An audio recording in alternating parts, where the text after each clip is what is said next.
Assalamualaikum warahmatullahi wabarakatuh. Alhamdulillahirrabbilalamin. Assalatu wassalamu ala asyrafil anbiya'i wal mursalin wa ala alihi washabihi ajmain amma ba'du.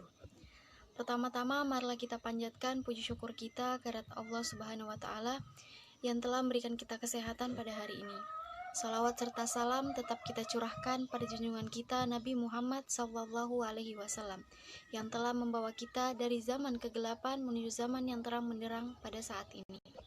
Di sini kami dari kelompok 1 ingin mempresentasikan tugas makalah filsafat dakwah yang berjudul tentang objek formal dan objek material filsafat dakwah yang disusun oleh Aldo Saputra, Guntur Ardana, dan saya sendiri yaitu Megawati. Sebelum kita membahas tentang objek formal dan objek material filsafat dakwah, di sini saya akan menjelaskan sedikit tentang pengertian filsafat dakwah. Secara etimologi, filsafat berasal dari bahasa Yunani yaitu filosofia, yang artinya cinta akan kebijaksanaan. Sedangkan menurut terminologi adalah pengetahuan yang berminat mencapai kebenaran yang asli. Jadi filsafat adalah suatu pemikiran yang merasa sedalam-dalamnya terhadap segala sesuatu yang diminati. Sedangkan dakwah, secara etimologi, kata dakwah berasal dari bahasa Arab, yaitu dakwatan, yad'u, da'a, yang artinya adalah seruan, ajakan, dan panggilan.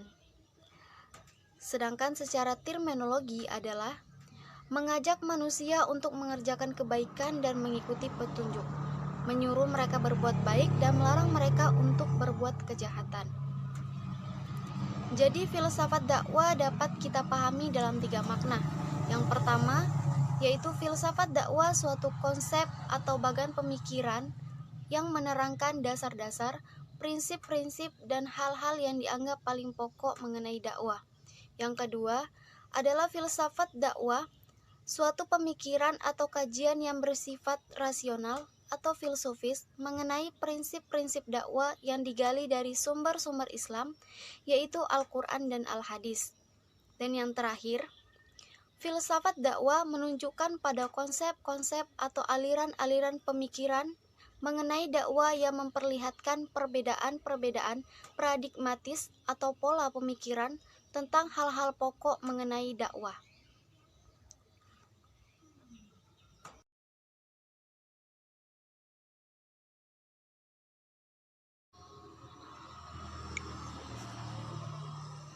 Yang selanjutnya adalah objek kajian filsafat dakwah. Yang pertama, objek kajian filsafat. Berfilsafat ialah mengemukakan kebenaran yang sebenarnya. Jika kebenaran yang sebenarnya itu disusun secara sistematis, maka terjadilah ia sistematika filsafat.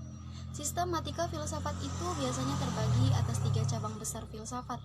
Yang pertama, teori pengetahuan, yang kedua, teori hakikat, dan yang ketiga, teori nilai. Isi filsafat ditentukan oleh objek yang dipikirkan. Objek yang dipikirkan oleh filsuf adalah segala hal yang ada dan mungkin ada. Objek yang diselidiki filsafat ini disebut objek material, yaitu segala yang ada dan mungkin ada. Selain objek material, ada juga objek formal, yaitu sifat penyelidikan. Objek-objek formal ialah filsafat penyelidikan yang mendalam. Artinya, filsafat adalah ingin tahu bagian dalamnya, pemahaman pada objek material filsafat, yaitu objek yang diteliti oleh filsafat ialah semua yang ada dan mungkin ada. Yang diselidikinya ialah bagian yang abstrak tentang objek itu. Jadi jika yang diteliti manusia, maka yang dihadapinya adalah manusia. Tetapi yang hendak diketahuinya ialah bagian abstrak tentang manusia itu.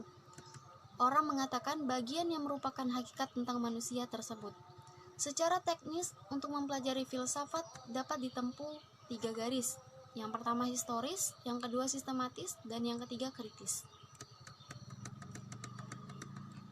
Yang kedua yaitu objek material filsafat dakwah. Objek material filsafat dakwah ini akan dijelaskan oleh partner saya, Aldo Saputra. Kepada Aldo, kami persilahkan.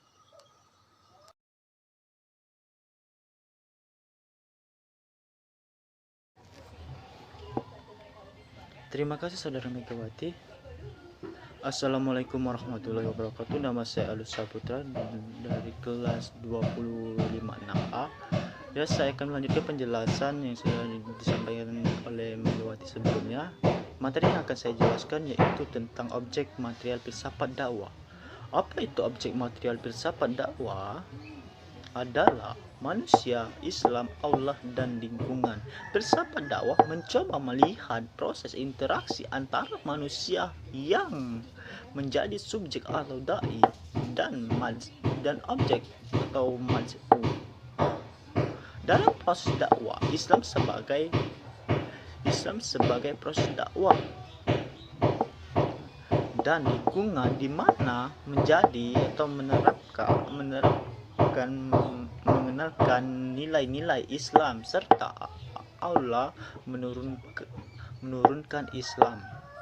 Jadi dapat ditekankan bahwa objek kajian ilmu dakwah berkaitan dengan objek kajian ilmu-ilmu keislaman, ilmu-ilmu sosial, dan perilaku teknologi lainnya. Namun sudut pandang yang menjadi titik pembeda ilmu dakwah dengan lainnya terletak pada objek formal kajian ilmu dakwah. Forma kajian ilmu dakwah adalah kegiatan manusia yang memihak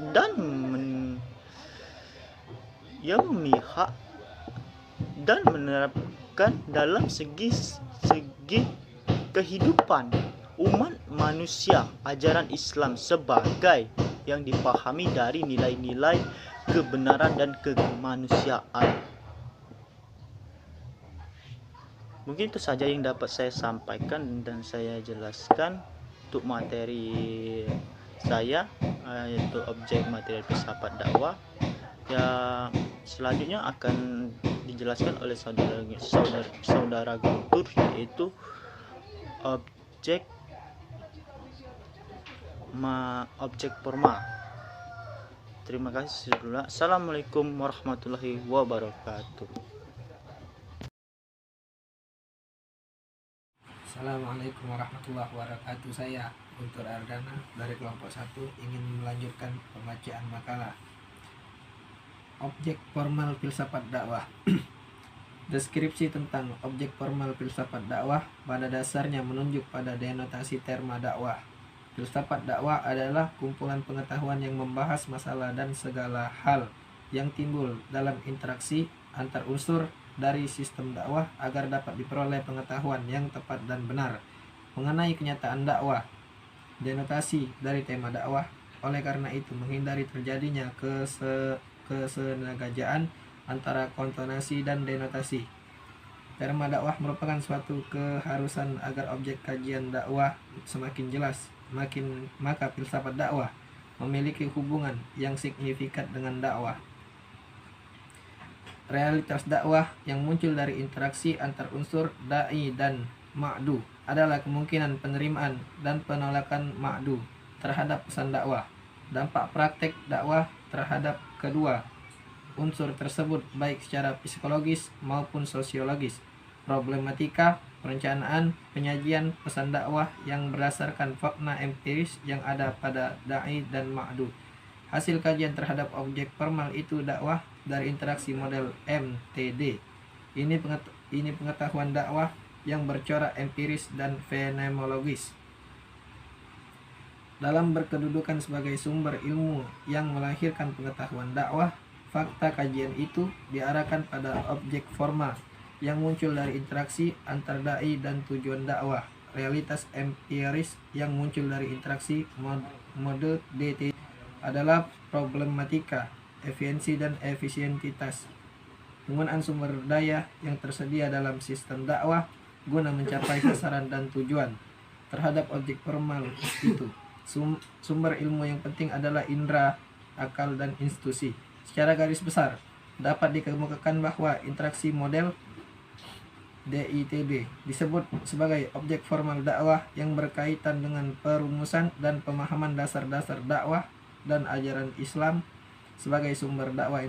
Interaksi model DM adalah objek formal dakwah bil ihsan dan bil qalam.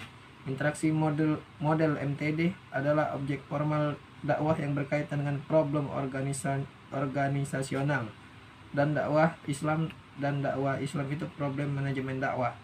Sumber ilmu dan pengetahuan dakwah pada pokok-pokok dalam kedudukannya sebagai sumber ilmu pengetahuan terhadap objek formal ayat-ayat kauniyah. Sumber ilmu adalah yang berkaitan langsung dengan realitas empiris, yaitu indera, akal, dan institusi dan alam. Terima kasih. Wassalamualaikum warahmatullahi wabarakatuh.